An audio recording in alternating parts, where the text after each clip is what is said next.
بسم اللہ الرحمن الرحیم۔ ایمان اور توحید کی ابحاث مکمل ہونے کے بعد اب ہم باب نبوت میں داخل ہو رہے ہیں۔ یہ 16واں درس ہے جس کا موضوع ہے نبوت کیوں ضروری ہے اور انسان کو نبی کی حاجت کیوں پیش آتی ہے۔ سورہ جمعہ کی آیت نمبر 2 میں پروردگار عالم فرماتا ہے کہ هو الذی بعث فی الامیین رسولا منہم یتلو علیہم آیاتہ ویزکیہم ویعلمہم الکتاب والحکمہ وان کانوا من قبل لفی ضلال مبین، کہ وہی ہے جس نے ناخواندہ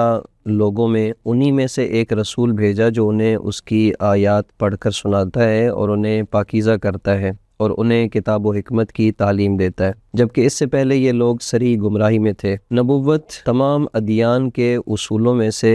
ایک اصل الاصول ہے، اور دین اسلام میں تو نبوت وہ بنیاد ہے کہ اگر اس کا انکار کر دیا جائے تو دین اپنی روح، اپنی شناخت، بلکہ اپنا پورا وجود ہی کھو بیٹھتا ہے۔ کیوں؟ اس لیے کہ دین محض چند اخلاقی نصیحتوں کا نام نہیں ہے، نہ ہی صرف چند عبادات کا مجموعہ ہے، بلکہ دین ایک مکمل پروگرام ہے، ایک زندگی گزارنے کا نظام ہے، ایک ایسا آئین ہے جو خدائے متعال کی طرف سے کسی پیغام لانے والے کے ذریعے انسان تک پہنچا ہے۔ بس جہاں خدا کی طرف سے پیغام ہو اور پیغام لانے والا نہ ہو تو وہ دین ہی نہیں رہتا۔ اب یہاں پہلا اور بنیادی سوال یہ پیدا ہوتا ہے کہ کیا انسان اپنی عقل کی بنیاد پر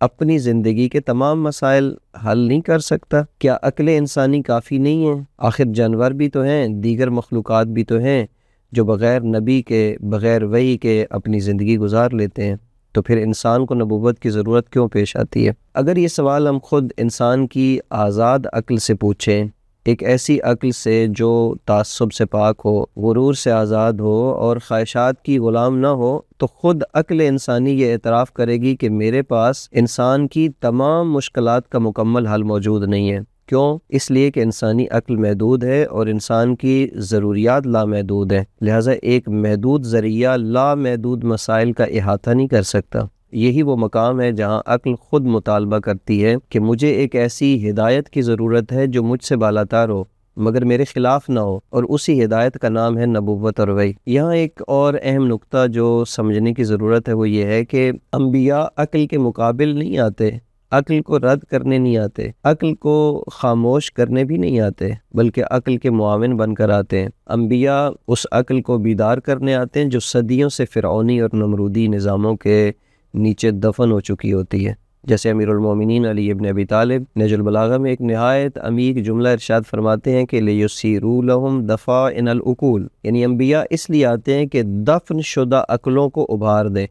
انہیں آزاد کریں، انہیں کمال کی طرف لے جائیں۔ بس جب سچا اور حقیقی دین آزاد عقل کے سامنے آتا ہے تو وہاں نہ کوئی ٹکراؤ ہوتا ہے، نہ کوئی تضاد، نہ عقل اور دین کی جنگ، اس لیے کہ دنیا کی تمام سالم اور آزاد عقلیں تعصب سے اگر باہر نکل آئیں تو دین اسلام کو اس کے تمام اجزاء کے ساتھ قبول کرنے پر آمادہ ہو جاتی ہیں۔ یہ بات